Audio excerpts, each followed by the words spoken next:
Welcome to మన Bommarillu. Upcoming రివ్యూలోకి వెళ్ళిపోదాం. శారద కోసం గగన్ తల్లడిల్లిపోతూ ఉంటారు, బాధపడుతూ ఉంటాడు, ఏడుస్తూ కుమిలిపోతూ ఉంటారు. ఇంతలో అనుకోకుండా ఆ దైవం పంపించినట్టు ఒక పెద్దావిడ గగన్ దగ్గరికి వస్తుంది. బాబు, మీ అమ్మపై నీకు ఎంత ప్రేమ ఉంది అన్నది చాలాసేపటి నుండి గమనిస్తున్నాను. నేను చెప్పింది నువ్వు చేస్తావా? ఖచ్చితంగా మీ అమ్మగారు కోలుకుంటారు అనగానే, చెప్పండమ్మా, మీరు ఏం చెప్పినా చేస్తాను. మా అమ్మ ఇంతకు ముందులా నాతో నవ్వుతూ ఉండాలి అని అంటారు. తప్పకుండా. దైవాన్ని మించిన ప్రేమ ఏదైనా ఉంది అంటే అది అమ్మ ప్రేమే. ఆ అమ్మ ప్రేమని నువ్వు కావాలనుకుంటున్నావు. అందుకే నువ్వు కష్టపడి పైకి వచ్చావు. కానీ ఈరోజు నువ్వు కష్టపడి ఆ డబ్బుతో మీ అమ్మ వైద్యానికి సహాయం చెయ్యాలి అనగానే, ఏం చెయ్యాలమ్మా అని అంటారు. ఈరోజు ఉదయం నుండి సాయంత్రం దాకా కష్టార్జితాన్ని కష్టపడి మీ అమ్మ వైద్యంలో ఆ 1116 కలుపు. ఖచ్చితంగా కష్టాన్ని నమ్ముకుంటే ఏ దైవమైనా తోడుగా మనకుంటుంది, మీ అమ్మకి రక్షణగా ఉంటుంది అని అంటూ ఉంటారు ఆ పెద్దావిడ. ఇక గగన్, తప్పకుండా మా అమ్మ బ్రతకాలి అంటే నేను చనిపోయినా పర్వాలేదు అనగానే, బావా అలా అనద్దు, శారదత్తయ్య కోలుకుంటుంది అని చెప్పి అంటూ ఉంటుంది భూమి. మీ ఇద్దరు భార్యాభర్తలు కదా, ఇద్దరూ కలిసి వెళ్ళండి, అప్పుడే దైవం మీకు తోడుగా ఉంటుంది అని చెప్పి అంటూ ఉంటుంది. ఇక శారద ఒంటరిగా ఉండడం చూసి చెర్రీకి ఫోన్ చేసి ఇక శారదని జాగ్రత్తగా చూసుకోమని చెప్పి ఇక భూమి గగన్ బయటికి వస్తారు. ఇక గగన్ చాలామంది దగ్గరికి వెళ్ళి పని అడుగుతూ ఉంటారు. నాకు ఈరోజు పనివ్వండి, కష్టం చేస్తాను అని చెప్పి అనగానే, సూటు బూటు వేసుకున్న నువ్వు కష్టం చేస్తావా? ఏదో సినిమా అనుకుంటున్నావా అని చెప్పి చాలామంది గగన్ మాటల్ని నమ్మరు. ఇక అలా దిగులుగా రోడ్డుపై నడుచుకుంటూ వస్తూ ఉంటారు గగన్, భూమి. బావా, బాధపడద్దు, ఖచ్చితంగా మనం సాయంత్రానికల్లా 1116 సంపాదించగలం. ఎందుకంటే చాలా పనులు ఉంటాయి, కానీ మనకి అలవాటు లేని పనులు కూడా ఉంటాయి. ఆ దైవం మనకి తోడుగా ఉంటుంది. అందుకే ఈ గుడి ముందు పెద్ద ఆర్ట్ని వేయి బావా అనగానే, భూమి, గుడి ముందు ఆర్ట్ వేస్తే ఏమొస్తుంది చెప్పు అనగానే, బావా, ఏమీ రాకపోయినా ఖచ్చితంగా ఆ ఆర్ట్ని చూసి జనాలు డబ్బులు వేస్తారు అని చెప్పి అంటుంది. భూమి, ఒకటి మాత్రం నిజం, అమ్మ కోసం నేనేదైనా చేస్తాను. ఆఖరికి గుడి ముందు బిచ్చం కూడా ఎత్తుకుంటాను. ఖచ్చితంగా సాయంత్రానికల్లా డబ్బులు వస్తాయి కదా అని అంటారు. అవును బావా, ఏదైనా చేయొచ్చు, కానీ నీకు వచ్చిన ఒక దేవుడి బొమ్మని ఈ రోడ్డుపై వెయ్యి అని అంటుంది. ఇక గగన్ రోడ్డుపై ఒక దేవుడి బొమ్మ వేస్తారు. అందరూ చూస్తూ నవ్వుకుంటూ ఉంటారు. కానీ భూమి మాత్రం, దేవుడి బొమ్మ నువ్వు వేశావు బావా, వాళ్ళకి నవ్వుగా ఉంది, కానీ నేను చేసిన నాట్యానికి ఇక్కడే ఉంటారు అనగానే, భూమి, నాట్యం రోడ్డు మీద చేస్తావా అనగానే, లేదు బావా, రోడ్డు మీదైనా స్టేజ్ మీదైనా ఎక్కడైనా డాన్సే కదా, ఖచ్చితంగా నా డాన్స్ని చూస్తారు. నేను ఖచ్చితంగా ఈ ఆర్ట్ని వేశానని, నాకు ఏమీ డబ్బు కావాలని చాలామందికి అర్థమవుతుంది. అప్పుడు శారద అత్తయ్యకి మన ఇద్దరి కష్టం తోడవుతుంది కదా అని అంటూ ఉంటుంది భూమి. భూమి మాటలను వింటూ బాధపడుతూనే వాళ్ళమ్మని గుర్తు చేసుకుంటారు గగన్. భూమి భరతనాట్యం వేస్తూ ఉంటుంది. ఇక జనాలందరూ, ఇదేంటి, ఈ అమ్మాయి శోభాచంద్ర కూతురు కదా, అలాగే శరత్చంద్ర గారి కూతురే, ఇలా రోడ్డు మీద బిచ్చమెత్తుకున్నట్టు ఈ ఆర్ట్ దగ్గర డాన్స్ వేస్తుందేంటి అని చెప్పి అనుకుంటూ ఉంటారు. ఇక చాలామంది, ఓ, మొన్న ప్రేమించి పెళ్లి చేసుకుంది, ఇక వాడు వదిలేసుంటాడు అని చెప్పి చాలామంది డాన్స్ వేసుకొని ఇక పొట్ట నింపాలనుకుంటుందేమో, డబ్బులు వేసేద్దాం, ఎందుకంటే ఇలాంటి వాళ్ళు కలల్ని రోడ్డు మీదకి తెచ్చేస్తారు, అందుకే డబ్బులు వేసేద్దాం అని చెప్పి చాలామంది ఇక డబ్బులు విసిరేస్తూ ఇక ఆ దేవుడి బొమ్మపై వెళ్తూ ఉంటారు. గగన్కి బాధ అనిపిస్తుంది. భూమి గురించి ఆలోచిస్తూ ఉంటారు. సాయంత్రం అవుతుంది. 1116 కంటే ఎక్కువగా రావడంతో భూమిని చూస్తారు. బావా, ఎవరో ఏదో అనుకుంటున్నారని, అపార్థం చేసుకుంటున్నారని మనం చేయవలసిన పని జాగ్రత్తగా చెయ్యాలి. మన ఇద్దరి కష్టం అత్తయ్యకి ఖచ్చితంగా దైవం ఇచ్చింది అనుకుంటున్నాను. పద బావా అని అంటుంది. ఇక గగన్కి లోపల బాధగా ఉన్నా పరుగు పరుగున ఇక అక్కడున్న గుడికి వెళ్ళి నమస్కారం చేసి ఇక బొట్టును తీసుకొచ్చి ఇటువైపు డాక్టర్ని కలుస్తారు. డాక్టర్ అంటారు, ఆపరేషన్ థియేటర్లోకి తీసుకువెళ్ళాము, అలాగే మీరు బిల్ పే చేయండి అనగానే ఆ 1116ని ఇక వైద్యం డబ్బుల్లో కలిపి బిల్ పే చేస్తారు. గగన్ ఆపరేషన్ సక్సెస్ అవుతుంది. ఇక గగన్ ఒక్కసారిగా డాక్టర్ చెప్పిన మాటలకి చాలా సంతోషపడతారు. Thank you so much doctor అని చెప్పి అనడంతో ఇటువైపు అందరూ అంటే చెర్రీ అలాగే ఇందు బిందు అందరూ చాలా సంతోషపడతారు. అన్నయ్య, నిజం చెప్పాలి అంటే అమ్మ బ్రతకడం కోసం నువ్వు భూమి వదిన చాలా కష్టపడ్డారు. శారద పెద్దమ్మ కోలుకుంటుంది అని అంటుంది ఇందు. ఇది ఇలా ఉండగా అటువైపు అపూర్వ ఆ రత్నం ఇటువైపు ఆ ఇన్స్పెక్టర్ సూర్యకి దొరకకుండా మనమే ఎక్కడికైనా పంపించేయాలి. ఎందుకంటే అది దొరికింది అంటే మన గురించి నిజం చెప్పే అవకాశం ఉంటుంది అని అంటుంది అపూర్వ. అమ్మాయి ఆ దశలే దొంగ రౌడీ అలాగే జోబులు కటింగ్ చేసుకున్నది. ఇప్పుడు దాన్ని ఎక్కడ పట్టుకుంటాం అనగానే దాన్ని పట్టుకోలేము. దాన్ని నమ్మించి పోలీసులకి అప్పగిద్దాము. ఒకవేళ 3 నెలల్లో 6 నెలల్లో తనే చేశానని ఒప్పుకుంటుంది. అప్పుడు నాపై ఎవరికి కన్నుండదు అనగానే అది ఒప్పుకుంటుందా? అది అసలే పెళ్ళి కావాలని అంటుంది కదా, ఆ పెళ్ళనేది చేసుకోవాలనుకుంటుంది. ఇప్పుడు దాన్ని జైల్లో పెట్టిస్తే అది ఉంటుందా అనగానే అయ్యో పిన్ని, నేను ఏం చెప్పినా అది చేస్తుంది. అది పోలీసులకి సరెండర్ అయ్యేటట్టు నేను చేస్తాను. అప్పుడు కేసంతా దానివైపు వెళ్తుంది. అక్క శోభాచంద్ర అక్క చావు విషయం మర్చిపోతారు. ఆ ఇన్స్పెక్టర్ని చంపింది అదే, అది ఎప్పటికీ నిజం ఒప్పుకోదు అనగానే దానికి నీకు ఏంటి సంబంధం అమ్మాయి? నిజం చెప్పాలంటే నువ్వు ఏం చెప్పినా కళ్ళు మూసుకొని చేసేస్తుంది ఆ రత్నం. నీకు దానికి ఏం సంబంధం? నీ చుట్టాలోనే నేనే, అలాగే శోభాచంద్ర భర్త అలాగే అల్లుడు గారిని పెళ్లి చేసుకున్నావు. అది ఎటువైపు నుండి నీకు సంబంధం అనగానే ఇక అపూర్వ గోరింటాకు వైపు చూస్తుంది. ఏంటి నాతో నిజాల్ని రాబట్టాలనుకుంటుంది? అది నా కూతురే, కానీ బావన్ నేను ప్రేమించానని నమ్మించాను. శోభాచంద్ర అక్క ఆస్తి కోసం బావన్ నమ్మించి పెళ్లి చేసుకుని నక్షత్రం కన్నాను.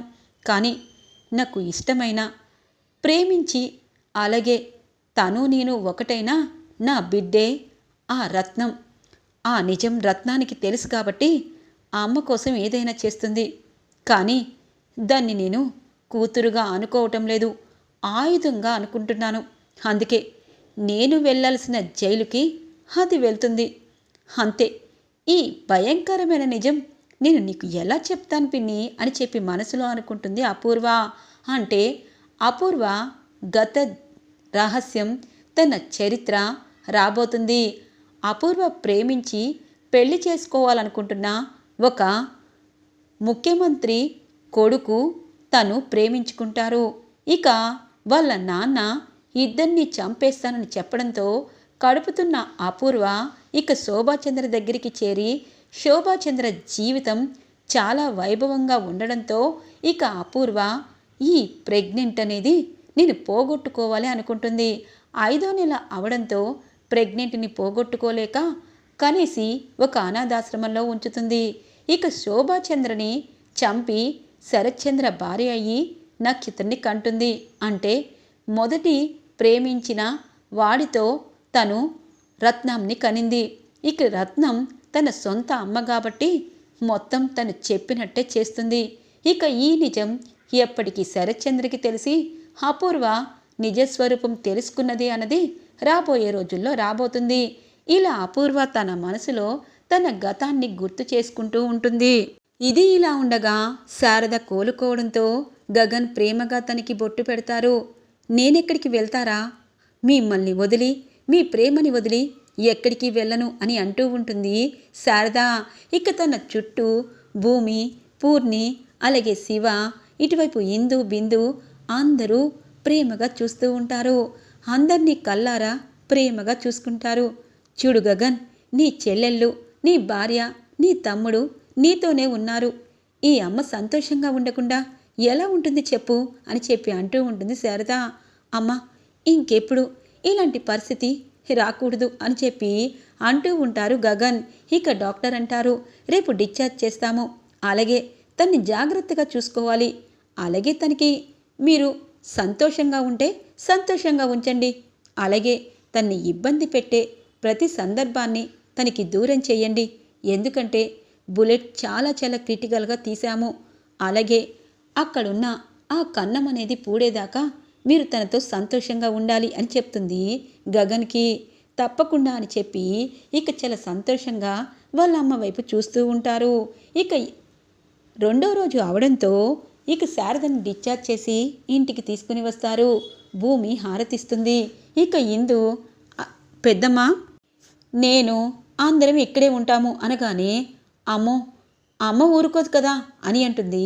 ఇక పూర్ణి, ఇటు ఇందు అందరూ అమ్మ ఊరుకోపోవడం ఏంటి, పెద్దమ్మ మన పెద్దమ్మ, నాన్నని అమ్మ దగ్గర ఉంచాం కదా, మరి పెద్దమ్మ దగ్గర మనం ఉండాలి కదా, అలాగే మా అత్తయ్య వాళ్ళకి కూడా చెప్పొచ్చానన్నయ్య అని అంటుంది. ఇందు వైపు ప్రేమగా చూస్తూ ఉంటారు గగన్. ఇది ఇలా ఉండగా శారద ఆపరేషన్ సక్సెస్ అయిందని కృష్ణప్రసాద్కి తెలుస్తుంది. స్వీట్లు తీసుకొని, బావగారు స్వీట్ తినండి, అపూర్వ గారు మీరు కూడా అనగానే, ఎందుకు, ఎవరు పుట్టినరోజు లేదు కదా కేపీ అనగానే, నా శారద నా భార్య కోలుకుంది, గగన్కి నా భార్యపై కొండంత ప్రేమ ఉంది, తన తల్లిని రక్షించుకున్నాడు, అలాగే తనని షూట్ చేసిన వారు ఎవరు అన్నది రేపు శారద చెప్పబోతుంది, అప్పుడు అసలైన వాళ్ళు లోపలికి వెళ్తారు, లేకపోతే నా చేతిలో ప్రాణాలు పోతాయి అని అంటూ ఉంటారు కేపీ. తప్పకుండా మీ అమ్మకి మీ భార్యకి ఆ పరిస్థితి ఇచ్చిన వారిని నువ్వు జైల్లో పెట్టించు, శోభాచంద్రని మట్టిలో కలిపిన ఆ దుర్మార్గురాల్ని నేను కలిపేస్తాను అని అంటారు శరత్చంద్ర. అన్నయ్య చూసారా, మీ ముందే శారద గురించి ఆయన మాట్లాడుతున్నాడు అనగానే, ఏంటి మీరా, శారద మన జీవితంలోకి కొత్తగా రాలేదు, నీకంటే ముందు శారదే నా భార్య, తనకి 2 పిల్లలు కూడా ఉన్నారు, కానీ కొన్ని నిజాలనేవి బయటికి చెప్పకూడదు, శారద చచ్చిపోవాలని చాలామంది కోరుకున్నారు, కానీ వాళ్ళ చావుని వాళ్ళ రాతని ఎవరూ మార్చలేరు అని చెప్పి అపూర్వని చూస్తూ అక్కడి నుండి వెళ్ళిపోతారు ఇక కృష్ణప్రసాద్. ఇది ఇలా ఉండగా నక్షత్రకి చెర్రి గుర్తుకొస్తూ ఉంటాడు. వీడు కావాలని నన్ను టార్గెట్ చేశాడా, వీడేంటి నాకు ముద్దు పెడుతున్నాడు, లేదు లేదు వీడికి చెప్తాను, నేను ఈరోజు శారదత్తయ్య దగ్గరికి వెళ్తాను, గగన్ బావని హత్తుకుంటాను, అప్పుడు వీడు కల్లార చూడాలి, అప్పుడు నాపై ఇలాంటివేమీ లేకుండా దూరంగా ఉంటాడు అని చెప్పి అనుకుంటూ ఉండగానే, నక్కీ డార్లింగ్, నక్షత్ర డార్లింగ్ త్వరగా రెడీ అవ్వు అని అంటారు. ఏరా పిచ్చి పిచ్చిగా ఉందా అనగానే, రాత్రి నీకు ముద్దు పెట్టాను కదా, అదే గుర్తు చేసుకుంటున్నావా, ఎంతైనా నా భార్యవి కదా, ముద్దనేది ఎలా ఉంది నక్షత్ర అనగానే, చూడు ఇంకా నా చేతిలో నీకు ఎలా రాసిపెట్టుందో తెలీదు అనగానే, అయ్యో త్వరగా అన్నయ్య దగ్గరికి వెళ్దాము, ఎందుకంటే మనిద్దరిని అన్నయ్య చూశాడంటే పెద్దమ్మ డిశ్చార్జ్ అయింది కాబట్టి సంతోషపడతారు అనగానే, నేను అక్కడికే వస్తున్నాను, కానీ అక్కడ నీకిచ్చే ట్విస్ట్ ఎలా ఉంటుందో నువ్వే కల్లారా చూడు అనగానే, ఎలా ఉంటుంది, ఇలా ఉంటుందా అని చెప్పి ఇక నక్షత్రాన్ని గట్టిగా కౌగిలించుకుంటారు. వదులు వదులు అని అంటూ ఉంటుంది. వదలు నక్కి, ఇప్పుడు ఇలాగే అంటావు, రేపు నువ్వే కావాలంటావు అని చెప్పి ఇక గట్టిగా పట్టుకుని ఉంటారు. నక్షత్రం మాత్రం ఏదోలా ఫీల్ అవుతూ ఉంటుంది. ఇది ఇలా ఉండగా ఇక శారద పూజ గదిలోకి మెల్లిగా వస్తుంది. అత్తయ్య నేను పూజ చేస్తాలే అని చెప్పి భూమి అంటూ ఉంటే, ఇంతలో ఇటువైపు ఇందు వస్తుంది. వదిలిగా అడుగు పెట్టావు, పెద్దమ్మ కోలుకుంది, గగనన్నయ్య పెద్దమ్మ సంతోషంగా ఉండాలంటే మీ ఇద్దరి మొదటి రాత్రి ఏర్పాట్లు ఈరోజే చెయ్యాలి, నేను వచ్చాను కదా అని అంటుంది. ఇందు అలాంటివేమీ వద్దు అనగానే, ఏరా పెళ్ళై చాలా రోజులయ్యింది అనగానే, అమ్మ భూమి నెల రోజులు గడువడిగింది, ఆ నెల రోజుల్లో రేపటితో 30 రోజులు పూర్తవుతుంది, ఇక ఒక్కరోజే మిగిలింది అనగానే, బావా నేను నీ భార్యనే, ఒక్క గడియ కూడా చాలు నిజం తెలియాలంటే అని అంటుంది. అవన్నీ పక్కన పెట్టండి, పెద్దమ్మ సంతోషంగా ఉంది, ఈరోజు మీ ఇద్దరికీ ఫస్ట్ నైట్ ఏర్పాట్లు నేను చేస్తాను అని అంటుంది ఇందు. ఇంతలో చెర్రీ అలాగే నక్షత్ర వస్తారు. అత్తయ్య అత్తయ్య ఎలా ఉంది? మీకు అలా అయినప్పటి నుండి నా మనసులో లేదు అని అంటుంది నక్షత్ర. ఇక బావా అత్తయ్య కోలుకుంది కదా, అలాగే నువ్వు అనగానే అయ్యో అన్నయ్య నక్షత్రం మారిపోయింది చూసావా ఎంత సంతోషంగా ఉందో. ఇప్పుడు నక్షత్ర నన్నే అట్టిని పెట్టుకునుంది. భూమి నక్షత్రం మారిపోయింది అని అంటారు చెర్రీ. భూమి అలాగే గగన్ నక్షత్ర వైపు చూస్తూ ఉంటారు. హే పిచ్చి పిచ్చిగా ఉందా, నేను మారడం ఏంటి, ఎప్పుడూ ఒకేలా ఉన్నాను అనగానే అయ్యో చెల్లి నువ్వు మారి చెర్రీకి దగ్గరైతే నాకంటే సంతోషించే వాళ్ళు ఉండరు, మీ ఇద్దరిని చూస్తుంటే దిష్టి తగులుతుంది అని అంటూ ఉంటుంది భూమి. మీరు కూడా వచ్చారు కదరా, ఈరోజు అన్నయ్యకి వదినికి ఫస్ట్ నైట్ ఏర్పాట్లు చేయాలి, రండి రండి గదంతా అలంకరిద్దాం అని అంటూ ఉంటుంది ఇందు. ఇదేంటి ఇక్కడికి వచ్చి దీనికి ట్విస్ట్ ఇస్తానంటే నాకిస్తున్నారు ఏంటి, ఈరోజు భూమికి ఫస్ట్ నైటా ఏంటి భూమి, పెళ్ళి కాకుండా ఫస్ట్ నైట్లు చేసుకుంటారా అనగానే అయ్యో తాలిబొట్టు ఉంది, గగనన్నయ్య అలాగే శారదత్త ఇంట్లో ఉంది, భూమికి పెళ్లి కాకపోవడం ఏంటి అని అంటుంది ఇందు. అది బావే చెప్పాలి అని చెప్తూ ఉంటుంది ఇక నక్షత్ర. ఈరోజు రివ్యూ ఇలా ఇంట్రెస్టింగ్గా ఎండ్ అవుతుంది ఫ్రెండ్స్. రాబోయే రివ్యూ కోసం మా ఛానల్ని సబ్స్క్రైబ్ చేసుకోండి. Thanks for watching friends.